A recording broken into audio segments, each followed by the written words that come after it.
भैया निकालना होता है इधर से निकाल देंगे। देखो भैया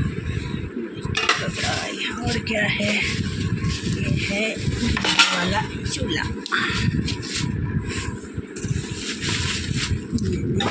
क्लिप कैसे लिया ये नहीं रहा है, तो चलिए चाकू चल रहा होगा चलाए तो याद एक सप्ताह हम ले जाकर लिया होगा तो ऐसी जगह लग रहा है।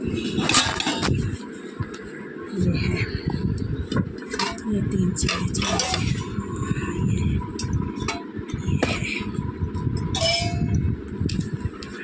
ये 3 चीज़ें हैं फ्लिपकार्ट का। ये भी फ्लिपकार्ट का ही है, पता लग जाएंगे ये सब चीज़ें फ्लिपकार्ट का है। अच्छा लग रहा है ना, बर्तन छोटा छोटा देखिए। अच्छा लगे तो लाइक करो, सब्सक्राइब करो, और लोगों को भी शेयर करो। अगर वीडियो अच्छा लगता है तो बाय बाय।